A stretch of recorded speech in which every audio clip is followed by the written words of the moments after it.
Bienvenue à tous sur WWE Info et voici les titres. On parlera donc des audiences de WWE de la semaine dernière et on parlera forcément des résultats de cette semaine. Donc on commence maintenant avec les audiences de la semaine dernière et la chute continue. Le show rouge a encore perdu du monde par rapport à il y a 2 semaines puisque l'émission a été vue par 3,69 millions de téléspectateurs. C'est la seconde heure qui a obtenu le plus de téléspectateurs avec 3,8 millions. Les explications de cette nouvelle chute serait la présence du Monday Night Football qui a été vu par 13,2 millions de téléspectateurs. Alors même question que la semaine dernière, quelle est selon vous la cause de cette baisse? Allez, place maintenant au résultat de WWE qui forcément étaient les retombées de Hell in a Cell, et donc Triple H, Stephanie McMahon et Kane ont ouvert le show pour parler des 2 Hell in a Cell matchs présents durant le pay-per-view, et forcément ils sont déçus de Randy Orton mais très heureux de Seth Rollins qui a démontré qu'il était le futur de la WWE.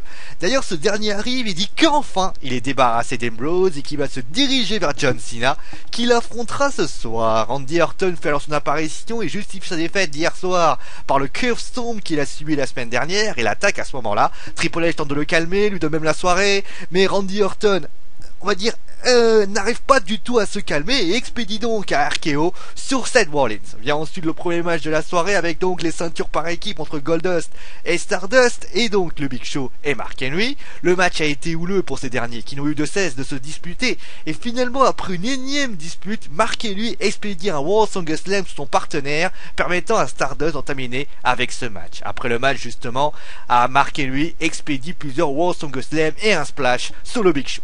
Après cela, nous avons eu Roman Reigns qui est arrivé, qui a expliqué que ça va beaucoup mieux et qu'il reviendra bientôt pour botter les fesses de Seth Rollins. Et Jelly a battu Alicia Fox par roll-up suite à une distraction de Paige.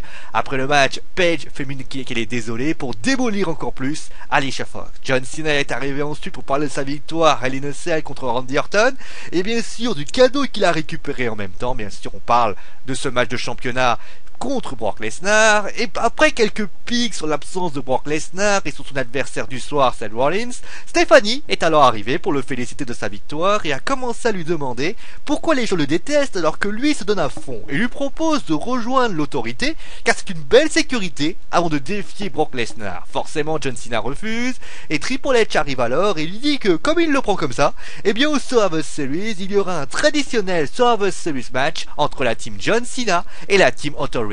Après ce premier match annoncé pour le prochain pay-per-view, les Usos ont gagné contre le Miz et sa doublure par roll-up, mais il y a eu une grosse controverse puisque Jay a fait le tomber, mais alors qu'il n'était pas l'homme légal sur le ring. Et forcément, le Miz et Damien Mizdow ont essayé de s'expliquer avec l'arbitre, mais l'arbitre n'a rien voulu entendre, ceux comme Lance PSG avec Monsieur Nicolas Rainville. Ensuite, Bo Dallas a offert un Open Challenge et c'est le grand retour, et oui, le grand retour de Ryback qui l'a démoli en shell shock. Et on a terminé. Ryback, d'ailleurs désormais face, a déclaré après Raw être très heureux de faire son retour et qu'il s'excusait d'avoir été aussi odieux envers les fans et notamment le moment où il y a eu des matchs de championnat.